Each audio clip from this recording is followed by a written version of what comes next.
지난 주일에는 로마서 8장 26절부터 30절 말씀을 기댈 언덕이라는 지하의 말씀을 전하였습니다. 일주일 동안 살아가시면서 누군가의 기댈 언덕이 되어주셨습니까?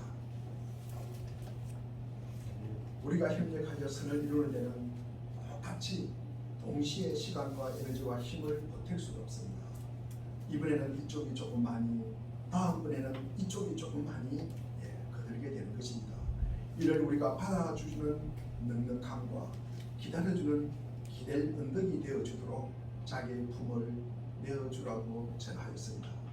때로는 손해본다는 생각이 들 때도 있고, 때로는 고난과 아픔이 있을지라도 우리가 미리 주신 선행적 은혜로 불가항력적 은혜를 주시고 필성불패의 은혜를 주신 하나님께서 우리를 모두 영화로운 존재로 만들기 위함을 깊이 알고 우리가 깨달고 믿고 우리의 이웃에 대한 성화의 의무를 다하는 우리의 삶이 되시기를 바랍니다. 반야로 해력으로는 우리가 성령 강림 절기에 접어들어서 예수 그리스도의 오심을 기다리는 대림절까지 지속이 됩니다. 씨를 뿌리고 수확하는 농부들의 시간과 얼추 일치합니다. 우리의 신앙생활도 그런 파종의 수고와 성장의 보람과 결실의 기쁨을 함께 누리는 귀한 은혜가 우리에게 있기를 바랍니다. 제가 지난 화요일 광화도 교동에 갔다 왔습니다. 우리 황자 목사님의 놀이터에 가보니까 사과나무도 있고 배나무도 있고 감나무도 있고 10여 가지 이상 여러 가지 과실나무가 심겨져 있었습니다. 그런데 제가 그것이 잘 구별이 안 됩니다. 이것이 사과나무인지 이것이 배나무인지 이것이 감나무인지 왜? 잎을 보고 구별하기 때문입니다. 그런데 제가 오면서 이런 생각을 했습니다. 이 나무를 가장 구별하기 쉬운 방법은 무엇입니까? 제가 가을에 한 번 더 와야 되겠습니다. 그랬습니다. 우리가 가을에 그 열매를 보면은 이 나무가 분명히 배나무였고, 감을 보면서 이것은 감나무였구나, 그리고 사과를 보면서 이것이 사과나무였구나, 확실히 우리가 알게 되는 것입니다. 우리가 가을에 결실을 하기 위해서는 지금은 그것이 분명하지 않습니다. 이것이 구별되지 않습니다. 잘 보이지 않습니다. 열매가 보이지 않지만 우리는 분명히 심어야 하는 것입니다. 우리의 신앙 여정도 마찬가지입니다. 그래서 우리는 바른 믿음의 자세가 참 중요합니다. 우리가 믿음의 결실을 얻기 위해서는 믿음의 나무를 심어야 합니다. 그래서 우리가 믿는다는 것이 도대체 무엇을 믿는다는 것인가? 오늘 제목 18절에 나오는 바라고 믿었으니라고 삼았습니다. 무엇을 바라고 믿었다는 것인가? 오늘 본문 말씀은 우리가 한문으로 이야기하면 이신칭의입니다. 첫 글자 이는 써이, 무엇을 우리가 함으로써 할 때 써, 영어로 이야기하면 믿어에 해당합니다. 여기에 믿을 신을 더하면 이신, 믿음으로써, 믿음을 가지고 라는 의미입니다. 그리고 칭할 칭에 어려울 어자를 갖다가 합하면 믿음으로써 어렵다 칭함을 받는다, 믿음으로 구원을 얻는다는 뜻입니다. 구원은 우리의 최종적인 목표요, 궁극적인 목표입니다.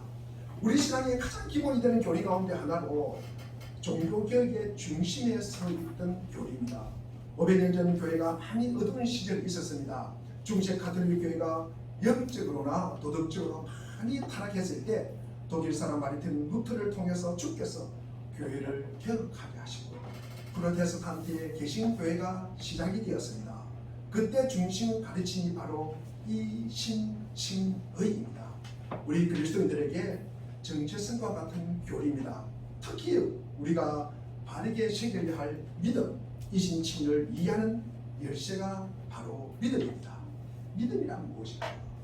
믿음을, 이 믿음을 통해서 우리를 구원에 이르게 합니다. 이 믿음을 통해서 우리를 어려움에 이르게 하는 이 믿음이 도대체 무엇일까? 오늘 이 시간에 우리의 신앙의 기본 골격이 튼실하게 세워지는 은혜의 시간, 복된 시간이 되기를 바랍니다. 우선 우리가 믿음은 나의 부족함을 아는 것입니다. 성경이 가르치는 믿음은 여러 가지 언어로 우리가 풀이할 수 있지만 첫 걸음은 나의 부족함을 아는 것입니다. 우리 사랑하는 교우 여러분, 내가 혹시 나는 참 부족한 사람이구나, 그런 생각이 들 때가 있습니까? 나는 참 내 자신에게 실망을 하는 것입니다. 야, 내가 믿음 생활을 갖다가 이렇게 했는데 이것밖에 안 되는구나. 이런 일로 인해서 화내고, 이런 일로 인해서 넘어지고, 이런 일로 인해서 내가 기분 상하고, 이런 일로 인해서 내가 화를 낸다. 참 내가 못난 인간이구나, 이런 생각을 할 때가 있습니다. 혹시 그러셨다면 참 잘하셨습니다. 그게 믿음입니다. 그게 믿음의 시작입니다. 역설적으로 우리가 이야기하면 믿음이라는 것은 불신에서 시작하는 것입니다. 믿지 못하는 데서 믿음이 생기는 것입니다. 나에 대한 불신 혹은 나에 대한 실망에서 믿음이 시작되는 것입니다. 종교개혁자 루트는 누구보다도 자기한테 실망한 사람입니다. 천주교의 사제 앞에 가서 자기의 죄를 고백하는 이 고해성사가 있습니다. 루트는 고해성사를 너무 자주 했습니다. 아침에도 가고 점심 때도 가고 저녁에도 가고 신부 앞에서 이렇게 고해성사를 합니다. 나는 너무 허물이 많아요. 나는 이런 생각을 했어요. 나는 이렇게 부족해요. 내가 이런 죄를 지었습니다.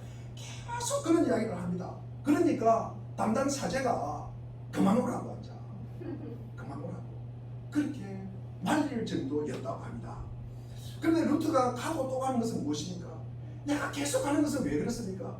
내 부족함이 보이니까, 내 연약함이 보이니까, 그 모습을 보니까 자기가 너무 힘들어요.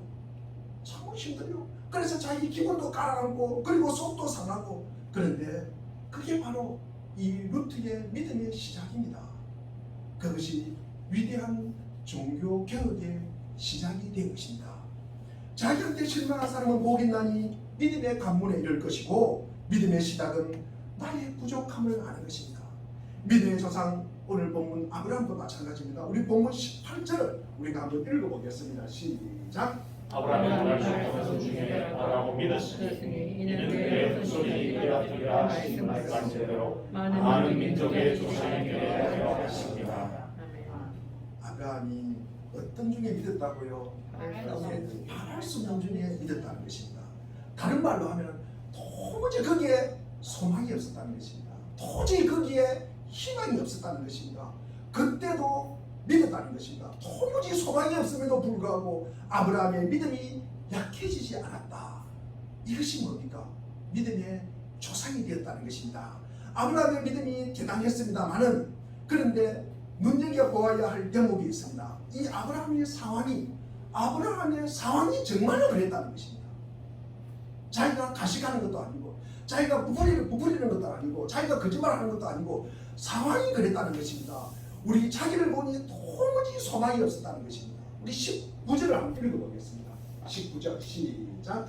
그가 백성이 되어 자기 몸이 죽은 것 같고 사양의 때가 죽은 것 같음을 알고도 믿음이 약하여 지지 아니하고. 그렇습니다. 그가 백세가 되어 자기 몸이 죽은 것 같아요. 이 자녀의 약속을 받았는데 몸 상태가 영 말이 아닙니다. 너무 늙고 너무 노쇠하고 이미 죽은 것 같아요.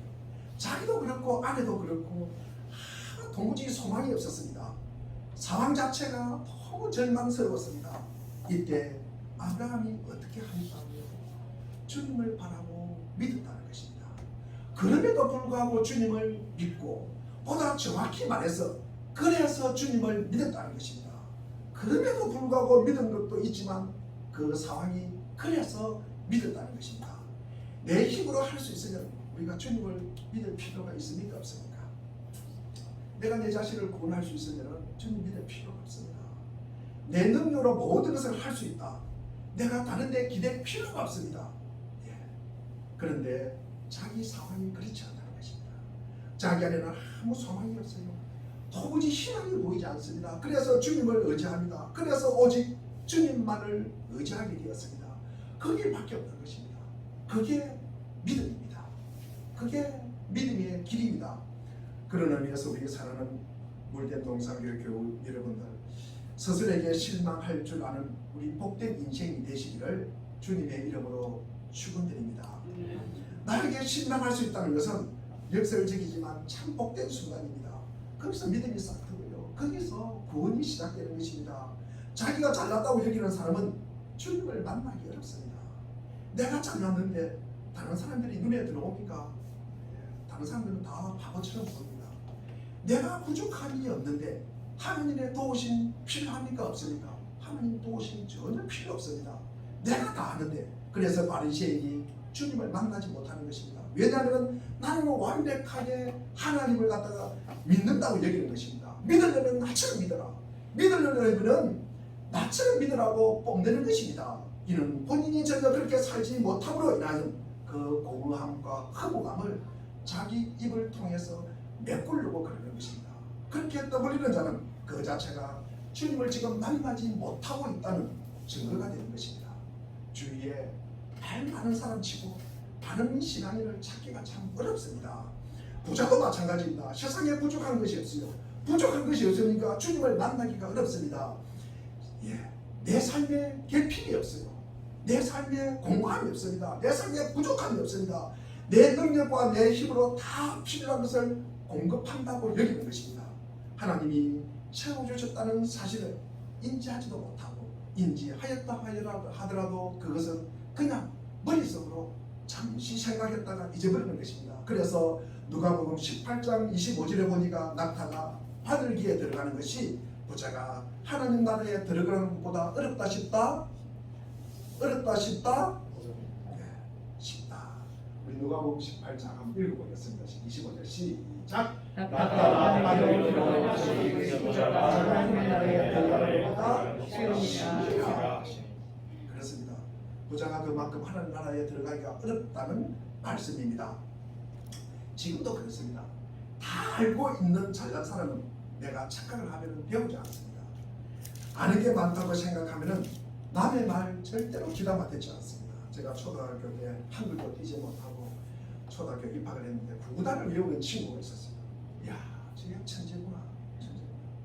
근데 그 애는요, 자기가 구구단을 외운다는 사실 때문에 선생님 말을 안 듣습니다. 2학년 2학기에 가면은 1학년 초등학교 2학년 2학기에 구구단 1단부터 5단을 외웁니다. 3학년 1학기 때 우리 나머지 6단부터 9단을 외웁니다. 그런데 그 친구는 자기가 9단을 외운다는 그 사실 때문에 선생님 말씀을 듣지 않아요. 그러니까 본인이 입학할 때 그 실력, 초등학교 졸업할 때까지도 그 실력밖에 안 되는 것입니다. 자기가 잘났다고 생각하면 하나님 말씀 안 듣습니다. 목사 말 전혀 듣지 않습니다. 남의 말 듣지 않습니다. 그래서 주님을 만나기 어렵습니다. 우리는 이런 사람을 굳은 사람이라고 합니다. 우리가 이런 사람을 교만한 자라고 합니다. 어떤 사람이 주님을 만납니까? 우리 로마서 7장 24절에 보니까 오라 나는 공부한 사람이다. 우리 7장 24절 읽어보겠습니다. 시작. 오라 나는 공부한 사람이다. 이 사망의 몸에서 누가 나를 끊으리라. 이거 누구의 고백입니까? 사도 바울. 사도 바울의 고백입니다. 이거 몹쓸 흉악범의 고백이 아닙니다. 위대한 사도 바울이 고백하기를 오라 나는 공부한 사람이다. 공부하다는 것은 이 단어가 엄청 무겁습니다. 나는 참 비참한 인생이구나. 나는 난파선 같은 인생이구나. 그만큼 자기에게 실망을 했다는 거예요. 그 위대한 사도가 이런 말을 합니다. 사실은 위대한 사도이기 때문에 이 말을 하는 것입니다. 진짜 믿음의 사람이기 때문에 이 고백을 하는 것입니다. 자기한테 실망한 사람은 복이 있나니 참된 믿음이 될 것이다. 우리 마가복음 2장 17절에 보면은 주님께서 말씀하시기를 내가 의인을 부르러 온 것이 아니라 누구를 부르러 왔다고 합니까? 죄인을 부르러 왔노라. 세상에 많은 사람 있지만 두 종류 사람이 있다고 합니다. 의인이 있고 악인이 있다는 의미가 아닙니다. 다 죄인입니다. 우리 의인은 없나니 우리 로마서 3장 10절에 보니까 하나도 없다고 하였습니다. 누구나 죄인입니다. 다만 구분이 있다면 내가 죄인임을 아는 죄인이 있고 내가 죄인임을 모르는 죄인이 있다는 것입니다. 자기가 의인인 줄 착각하는 무지한 죄인이 있는가 하면은 내가 죄인임을 아는 그나마 똑똑한 죄인이 있다는 것입니다. 그 사람들 위해서 나오는 고백이 오라 나는 공부한 사람이로다. 공부한 죄인이로다. 구원의 은혜가 누구에게 임합니까? 이 아는 죄인에게 임하는 것입니다. 자신의 부족함을 아는 사람, 때로는 자기한테 실망한 사람에게 구원이 임하는 것입니다. 나의 부족함을 아는 믿음의 사람이 되시기를 주님의 이름으로 축원드립니다. 두 번째로 믿음이 뭘까? 우리가 바라고 믿는 것이 주님의 충분함을 아는 것입니다. 나는 부족하지만, 나는 공고하지만 주님은 능히 나를 구원할 수 있습니다. 주님 한 분은 충분합니다. 이게 믿음입니다. 믿음은 나를 믿는 게 아닙니다. 내가 믿는다 그래가지고 믿는 것이 아닙니다. 간혹 오해하는 분들이 있습니다. 내가 할 수 있다. Yes, I can. 이건 믿음 아닙니다. 이것은 우리가 믿음을 오해하는 것입니다. 성경이 가르치는 믿음과는 거리가 있습니다. 성경이 가르치는 믿음은 내가 아니라 주님을 바라보는 것입니다. 주님을 할 수 있는 것입니다. 우리가 Yes, you can. 너는 할 수 있다. 당신은 할 수 있다. 우리 주님은 할 수 있다는 것입니다. 이게 믿음입니다. 아브라함의 믿음이 그랬습니다. 우리 21절 한번 읽어보겠습니다. 오늘 본문 21절 시작. 약속하신 것을 하나님이 이루실 줄 확신하였으니. 확신은 누가 하였습니까? 확신은 누가 하였다고요? 아브라함이 하는 것입니다. 그럼 여기서 이루다의 주어가 누굽니까? 누가 이룬다고요? 하나님이 이룬다는 것입니다. 하나님이 이루는 것을 아브라함이 확신을 하는 것입니다. 우리가 주님이 이루실 줄을 우리가 확신하는 것이 믿음입니다. 아브라함 자신이 이루는 것이 아니라 주님이 이루실 줄을 확신하고 믿었다는 것입니다. 비록 몸은 노쇠하고 이미 죽은 것 같지만 그럼에도 불구하고 주님은 하실 수가 있습니다. 이게 아브라함의 믿음이었고 그 믿음이 구원으로 인도하였다는 것입니다. 우리가 22절을 한번 읽어보겠습니다. 22절 시작. 그러므로 그것이 그에게 의로 여겨졌다. 그러므로 그것이 그에게 의로 여겨졌다. 나는 공부하지만, 나는 너무나 부족하지만 주님은 능히 하실 수가 있습니다. 아브라함의 믿음이 저와 여러분의 믿음이 되시기를 주님의 이름으로 축원드립니다. 우리 요즘 수요예배 때 다니엘서를 하고 있습니다. 다니엘이 바벨론 왕 느부갓네살이 꿈을 꿨어요. 근데 이 꿈을 꾸다가 자기가 무슨 꿈을 꿨는지 잊어버렸습니다. 그런데 이 바벨론의 지혜자들, 술객, 박수, 전쟁들 다 모아가지고 내가 무슨 꿈을 꿨는지 알아내고 그 꿈이 무엇인지를 해석하라고 합니다. 참 기가 막힌 일입니다. 그래서 그것을 알 수 있는 사람이 아무도 없었어요. 아무도 없었습니다. 그래서 근위대장 안디옥이 이 사람들 다 죽이려고 하는 그 순간에 이 다니엘이 등장을 합니다. 다니엘이 우리 다니엘서 2장 28절을 한번 읽어보겠습니다. 28절입니다. 시작. 오직 너희가 서서히 하시는 하늘의 하나님이시라. 그가 누가사대사와 왕에게 우리의 일을 알게 하셨나이다. 왕의 꿈은 왕의 침상에서 머릿속으로 받은 환상을 이라 하니라. 이 은밀한 것을 나타내시려면 하늘에 계신 누구라고요? 하나님은 아십니다. 하나님으로는 충분하다는 것입니다. 우리가 들어 주님을 향한 확신을 갖다가 품지 못할 때가 있습니다. 주님의 충분함을 믿지 못하는 경우가 우리가 많이 있습니다. 계우 때문입니다. 계우 예수님 한 분이 온 인류를 어떻게 구원하실 수 있을까? 이런 의구심을 품을 때가 있습니다. 지금 하나님이 한 분이신데 지금 우리나라 대한민국 지금 백두에서 하나까지 다 예배를 아마 이 시간에 드리고 있을 것입니다. 그런데 우리 주님 한 분이신데 이것을 어떻게 예배를 다 받으실까? 이런 의구심을 하시는 분이 계십니다. 이 세상에 죄인들이 이렇게 많은데 내 죄도 이렇게 많은데 겨우 하나님 한 분이 이 세상의 모든 사람을 죄를 사하고 구원해 주셨을까? 특히 신앙의 인격이 귀한 분들 가운데 더 그러한 분들이 계십니다. 예수님은 귀한 분인 줄 아십니다만 나는 죄가 너무 많아요. 세상에는 죄인도 너무 많습니다. 그런데 주님이 귀하신 분이라는 사실은 내가 알지만도 겨우 한 분이신 주님께서 해를 다니신 홀로 어떻게 이 모든 죄악을 감당할 수 있을까? 그는 의구심이 생긴다는 것입니다. 믿음이란 무엇인가? 믿음은 이 의구심을 이기고 충분함을 믿는 것입니다. 비록 세상에는 죄인이 많습니다. 내가 저지르는 죄도 많고 너무나 많은 것을 죄인들도 있습니다. 그럼에도 예수님 한 분만으로 충분합니다. 우리가 이것을 믿는 것이 믿음입니다. 진실을 선포하건대 예수님은 그냥 한 분이 아니잖아요. 겨우 한 분이라고 부를 만한 그런 분이 아닙니다. 우리 예수님은 하나님이세요. 존귀하시고 거룩하신 하나님이십니다. 전지전능하신 하나님이십니다. 여러분 영원토록 거룩하신 하나님이십니다.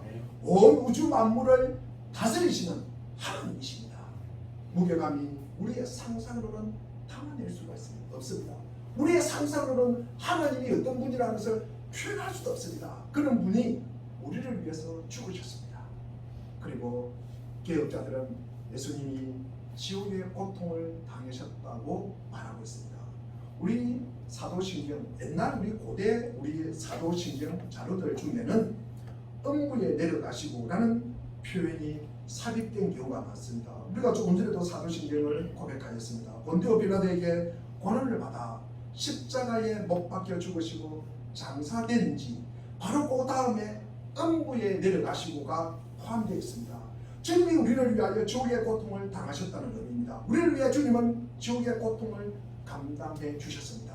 그만큼 무슨 대가를 치르셨다는 것입니다. 그래서 주님 한 분만으로 충분하다는 것입니다. 비록 우리가 제가 크고 이 땅에 죄인이 수없이 많이 있지만 믿음으로 고백하는데 주님 한 분만으로 충분하다는 것입니다. 온 우주에서 가장 존귀하고 지극히 거룩하신 예수님이 온 우주에서 가장 장난 고통과 심지어 지옥의 고통까지 우리를 위해 당해 주셨다는 것입니다. 비록 내 죄가 검고 추하고 더럽지만 내 죄가 참 치사하고 누추하지만 그럼에도 확신하기를 예수님 한 분만으로 충분하다. 믿으십니까? 네. 그게 바로 믿음입니다. 제가 한때 이 구원의 확신이라는 교리를 좀 싫어했습니다. 누가 형제님 구원의 확신이 있습니까? 라고 물으면은 아니 저걸 왜 물어?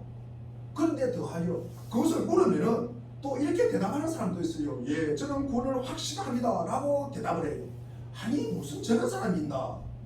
제가 왜 그런 생각을 했냐 그러면은 아니 자기가 무엇을 했는데 아니 자기가 무엇을 알아? 자기가 구원할 수 있다는 사실을 어떻게 알아? 자기가 구원하는가? 제가 그런 생각을 했습니다. 구원은 두렵고 떨리는 마음으로 주님께서 이루는 것인데 예, 제가 이런 생각을 했어요.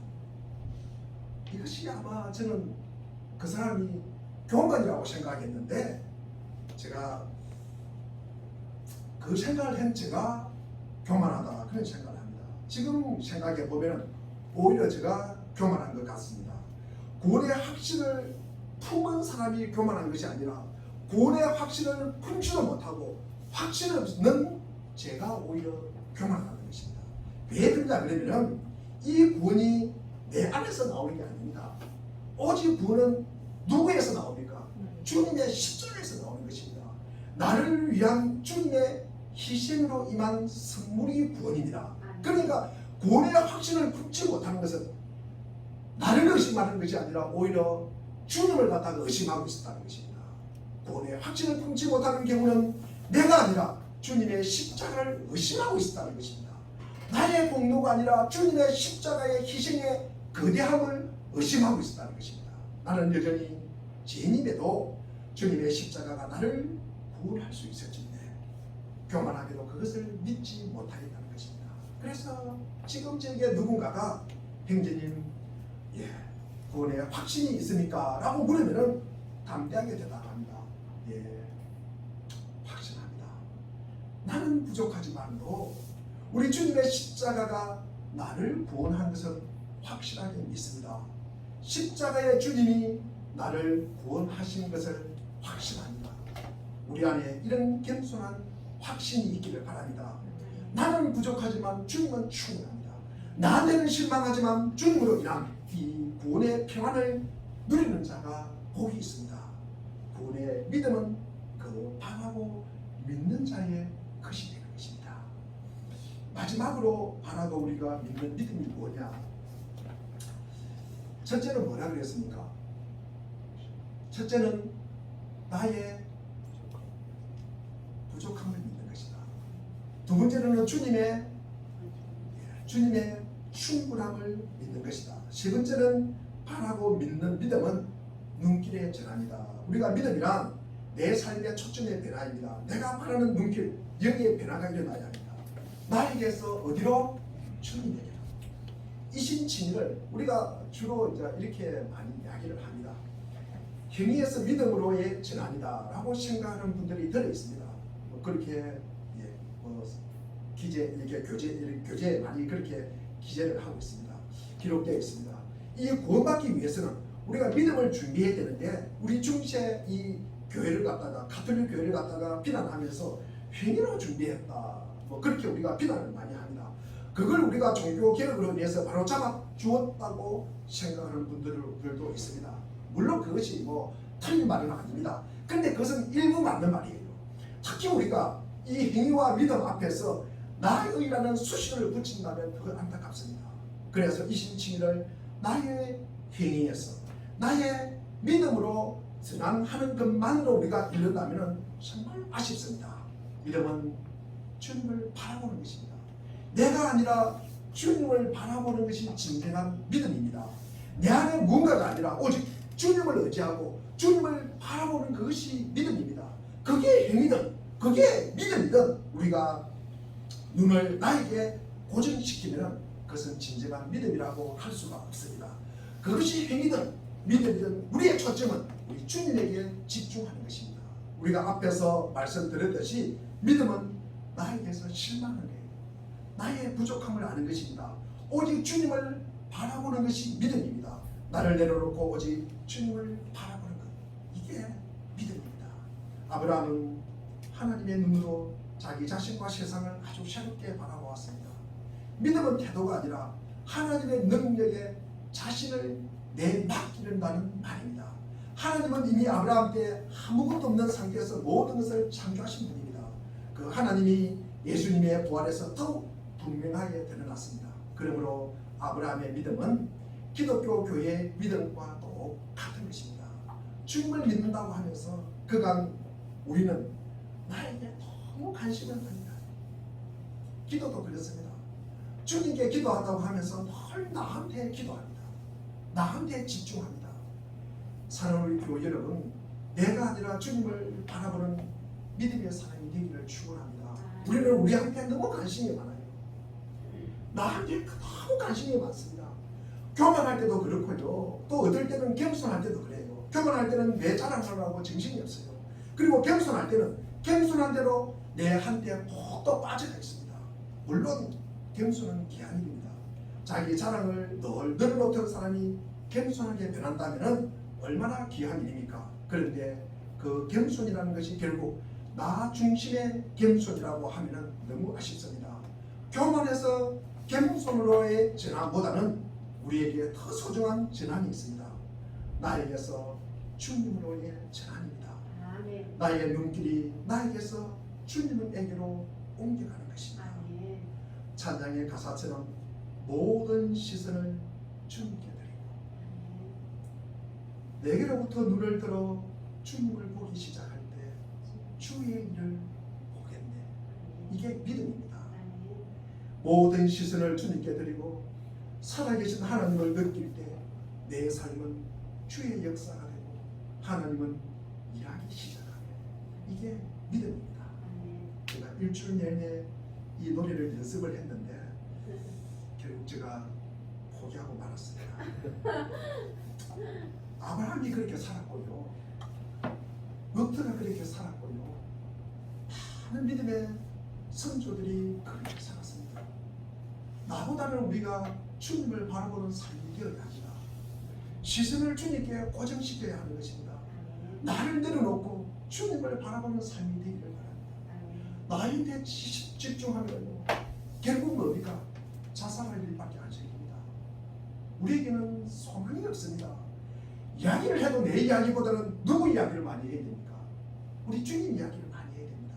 우리가 만나서 이야기를 누구 이야기 많이 합니까? 우리 주님 이야기 많이 해야 됩니다. 내 눈을 들어서 주님을 바라볼 때 나보다는 주님을 바라보는 삶이 되기를 바랍니다. 그것이 믿음의 삶입니다.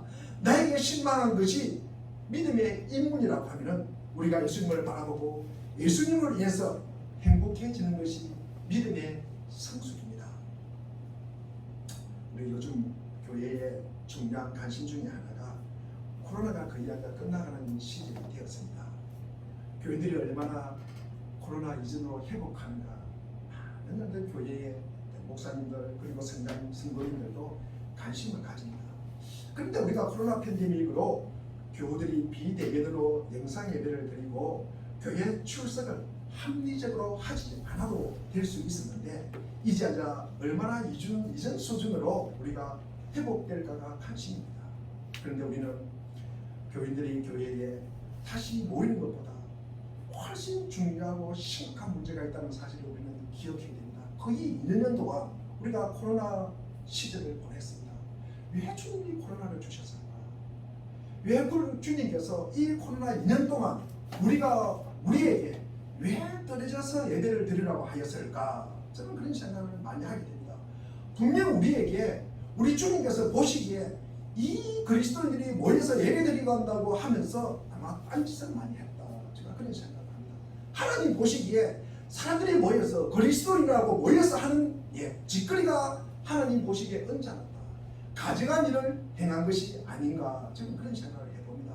그래서 우리가 모여서 주님을 바라보지 못하면 우리가 각자 흩어져서 각자의 자리에서 우리가 주님을 바라보고 믿으라는 사인이 아마 코로나였을 것이다. 저는 개인적으로 제가 그렇게 해석을 합니다. 그래서 우리가 각자 있는 자리에서 예수님을 바라보고 지극히 거룩한 믿음 위에 자신을 세우고 우리가 성령으로 기도하고 우리가 함께 모이지 못하지만도 각자의 자리에서 우리 하나님의 사랑 안에서 자신을 지키고 영생에 이르도록 우리 예수님과 친밀하게 동행하는 삶을 살아야 된다 하고 저는 그렇게 생각합니다. 그렇지 못하면 우리가 코로나로 인하여 얻은 유익을 갖다가 2년여 동안의 시간을 갖다가 뒤로 돌려버리고 안 그러면 우리에게 헛고생만 한 결과가 되었다라고 저는 그런 생각을 합니다. 제가 목회를 하면서 굉장히 두려운 것은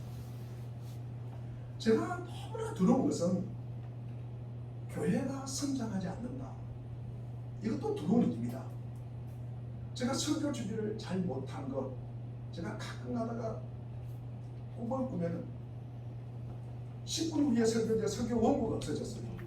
그런 꿈을 자꾸 꿀 때가 있습니다. 참 목사가 설교 준비가 안 됐다는 것 등줄에 땀이 날 일입니다. 그리고 많은 교인들이 또 서로 갈등하는 관계에 있는 이런 모습도 너무나 참 두렵고 떨리는 일입니다. 그러나 저는 그보다 더 훨씬 더 제가 제일 두렵고 떨리는 것은 제가 때로는 은밀한 죄를 짓고도 얼마든지 은혜롭게 성도님들에게 보일 수 있다는 것 그것이 너무나 두렵고 떨립니다. 제가 어디 목사만 그렇게 했으니까 죄 짓고 살면서도 아무렇지 않게 교회에 출석하고 예배드리고 그리고 세상에서 술, 담배 편하게 빠져있다가 전혀 아무렇지 않는 것처럼 주일 교회에 나와서 앞장서고 봉사하고 믿음이 좋은 사람처럼 천국을 따놓은 당상처럼 여기는 교인들도 있다는 것입니다. 겉으로는 경건하고 신령한 것처럼 그런데 속의 영은 깊은 잠에 빠져있는 것입니다. 생명의 복음을 받았음에도 불구하고 살아나지 못하는 거예요. 습관적으로 그냥 종교생활을 하는 것입니다. 주일에 있으니까 목사가 설교하고 그리고 주일에 있으니까 교회에 앉아있고 가시고 그러면 무너지는 거예요. 그러지면 무너지는 것입니다. 그들이 특별히 나쁜 사람이기 때문에 그럴까? 그렇지 않습니다. 유혹도 그 유혹이 강해서일까? 그렇지도 않습니다. 그 사람이 악해서일까? 그 사람이 믿음이 없어서 그럴까? 그런 것도 아닙니다. 이유는 오직 하나입니다. 우리 마음에 임하신 주님을 바라보고 믿지 못하기 때문입니다. 예수님과 실제로 동행하지 않으면 누구에게나 일어나는 문제입니다. 예수님을 바라보지 못하는 그리스도인들은 영적으로 공허함에 빠져 있는 것입니다. 주님과 우리가 동행하지 못하는 영적 공허함은 견딜 수 없는 고통입니다. 그래서 영적 유혹에 쉽게 빠지는 거예요. 성령의 역사인 것처럼 거짓을 꾸밉니다. 돈이나 명예, 권력에 집착하게 되고 그리고 도박이나 음란 등 은밀한 일에 빠지게 되는 것입니다. 이런 그리스도인들은 만왕의 왕이신 주님을 바라보지도 못하고 믿지도 못하기 때문에 일어나는 일입니다. 우리가 코로나 팬데믹으로 인해서 고통이 너무나 컸고 앞으로 겪어야 할 어려움도 만만찮지 않습니다. 뉴스에 보면 경제가 너무나 어려운 고통이 아마 다시 올 것 같습니다. 그러나 우리가 한 가지 유익한 것이 있다면 더 이상 겉과 속이 다르고 그리고 메마른 종교 생활을 청산하고 주님을 인격적으로 만나 친밀하게 동행하는 영적 각성의 계기가 되기를 바랍니다. 어떤 젊은이가 강둑에 앉아서 항원이 지는 모습에 심취해 있었습니다. 휘바람을 불면서 계속 흘러가는 강물을 바라보았습니다.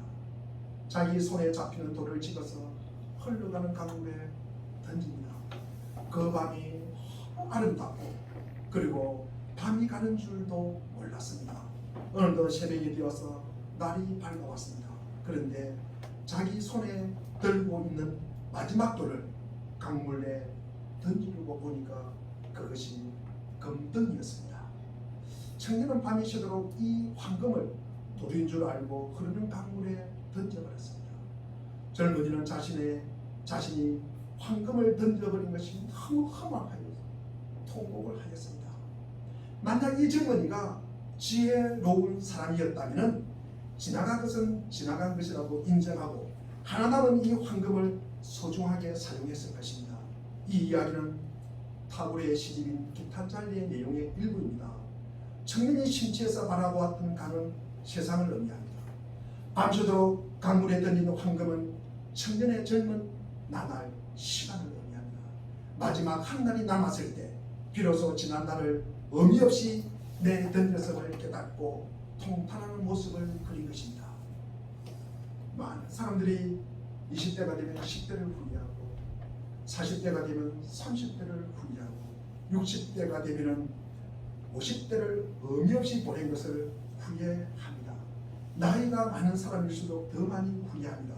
그러나 지혜로운 사람이라면 지금까지 어떤 삶을 살았든지 간에 1년이 남았든 2년이 남았든 우리가 매일 귀하게 여기며 최선을 다할 것입니다. 시간은 이 세상에 가장 귀한 재산이 아닐 수가 없습니다. 그 시간을 강물 속에 내던지는 어리석은 사람이 되어서는 안 됩니다. 하나님께서는 믿음의 조상으로 부르신 아브라함은 우상 숭배자였습니다. 하나님께서 이스라엘 왕으로 부르신 다윗은 시골의 베들레헴 양치기에 불과한 소년이었습니다. 예수 그리스도께서 당신의 제자로 삼으신 사람들은 갈릴리 바다 근처에 살고 있던 가난하고 뼈못 없는 사람들이었습니다. 이처럼 주님께서 쓰셨던 사람은 결핍된 인생을 살았던 이들이라는 점이 부족한 우리에게 커다란 희망을 줍니다. 사실 부족함과 결핍이 있는 사람만이 순수하고도 참된 비전을 가질 수가 있습니다. 모든 것이 넉넉하고도 많이 가진 사람에게는 비전이라는 것이 있을 수가 없습니다. 따라서 오늘을 사는 우리에게 뭔가 부족함과 결핍된 처지에 놓여 있다면 오히려 그것이야말로 하나님께 감사할 조건이 되어야 합니다. 22절에 그러므로 그것이 그에게 의로 여겨졌다. 아브라함이 추상적으로 믿은 것이 아닙니다. 입으로 믿은 것이 아닙니다. 머리로만 믿은 것이 아닙니다. 삶으로 믿었습니다. 그리고 행동으로 믿었습니다. 하나님께서 그것을 의로 여기셨습니다. 의란 무엇입니까? 하나님과의 의란 무엇입니까? 제가 여기 있었죠. 어린 양이 위에 있고 얘가 밑에 있는 것. 이것이 하나님과 나와의 바른 관계가 의입니다. 자, 이런 우리 관계가 회복되기를 바랍니다. 어떤 사람은 어린 양이 밑에 있고 내가 위에 있어요. 그리고 어떤 사람은 어린 양이 옆에 있고 나도 옆에 있어요. 이것은 바른 관계가 아닙니다. 어린 양이 위에 있고 내가 밑에 있는 것이 바른 관계입니다. 이것을 의라고 합니다. 우리가 이 어린 양의 예수 그리스도가 인도하는 대로 따라가는 삶이 어려운 삶입니다. 하나님과의 관계가 회복됨으로써 이 비전의 열매가 결실된 것. 우리가 그 비전의 삶을 실천할 때 하나님께서 응답하시고 그 비전은 하나님께서 열매 맺혀 내려오는 것입니다. 하나님께서 주시는 것이기 때문에 우리가 생각하는 것보다도 훨씬 더 그 열매가 크고 아름답습니다. 우리 그리스도인들은 어떻게 살아야 합니까? 이 무릎은 우리가 수학 공식처럼 입에서 나와야 되는 것입니다. 명확한 것입니다. 예수님처럼 사는 것입니다. 그러면 예수님처럼 산다는 것은 구체적으로 무엇을 의미할까? 이것은 저도 구체적으로 말하기 어렵습니다. 우리 모두 각자 처한 부르심의 상황이 다르기 때문입니다. 그러나 한 가지 확실한 것은 예수님은 결코 자기 자신을 위해서 사신 적이 없었다는 사실입니다. 특히 영적인 사람이란 자신을 위해서가 아니라 남을 위해, 이웃을 위해서 살아가는 사람입니다. 예수님께서 부활승천하신 뒤 제자들은 오순절에 성령을 받고 이후 각기 흩어져 남을 위한 삶을 살았습니다. 오늘 주께서 우리에게 주신 말씀은 믿음이란 무엇인가? 바라고 믿는 것이 도대체 무엇인가? 나의 부족함을 아는 것이 믿음이다. 심지어 나에게 실망하는 것이 믿음이다. 나아가서 주님의 충분함을 아는 것이 믿음이다. 나는 비록 부족하고 공고한 죄인이지만 주님은 충분합니다. 이게 믿음입니다. 무엇보다도 믿음은 눈길의 전환입니다. 이제 내가 아니라 주님을 바라보며 살겠습니다. 이 결단이야말로 진정한 믿음입니다. 이 모든 말씀을 담아서 우리가 시간을 아껴 참된 믿음을 삶을 살아가는 우리 물된 동산교회 모든 우리 교인들이 되시기를 주님의 이름으로 축원드립니다. 기도하겠습니다.